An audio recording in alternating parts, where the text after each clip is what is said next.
We send greetings to you from Clonard Monastery here in Belfast. During a baptism, the priest will take a lighted candle and he will pass it to the parents and the godparents. And he says to them, receive the light of Christ. And the parents and the godparents respond by saying, thanks be to God. The parents and the godparents accept that light on behalf of that child. All of us have received that light. And the light never goes out. In the Gospel, Jesus tells us that a city built on a hill cannot be hidden. In the same way, nobody lights a lamp to put it under a bed or under a bowl. They put it on a stand so it will give light to the whole house. In the same way, he says, let your light shine. We've now entered into the darkest time of the year. The days are shorter, the nights are longer. In some ways, it reflects the mood that we've all experienced over the last several months during this time of the pandemic. Many have said a great cloud of darkness has descended across the world. But there has been signs of hope and of light. Early in the lockdown, a community organisation here in Belfast produced a short film where it showed our empty streets. And the narrator, the community worker, said that this was not the end of the world, that this was love in action, the greatest act of social solidarity that the world has ever experienced. The light of love was very present, even though that we were far apart from each other. Many of us have experienced difficulties and struggles during this time of lockdown, but we have experienced that light.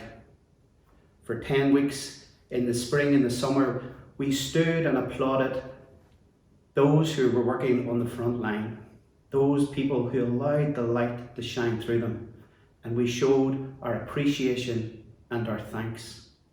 Many have brought the light into others' lives, particularly those who have been bereaved at this very difficult time, a very challenging time, at this time of loss, that people showed their support with kind words, with love and action, allowing the light of God to shine through them. When we have a confirmation retreat here in Clonard, one of the things that we enjoy doing with the children is singing. And one of the songs that we enjoy singing is This Little Light of Mine, I'm going to let it shine. And there's great joy in singing that song. And the children will raise up their hands singing This Little Light of Mine, I'm going to let it shine. Another joyful hymn that we enjoy singing here in Clonard is Walk in the Light. Many people sing it out loud, particularly at our solemn novena. And some of the words of that song, it says, Jesus did just what he said. He healed the sick and he raised the dead. Walk, walk in the light. Then he says, Jesus lives and he'll be your friend. Walk, walk in the light. During these days of pandemic, maybe we need to look at how the light of God shines in the everyday, ordinary things of life. Through our family life, our community life, those who we meet and encounter every day. With a simple smile, a hello, an email or a text can brighten up someone's day. And that's how we allow that light that never leaves us. The prophet Isaiah says that the people who walked in darkness have seen a great light.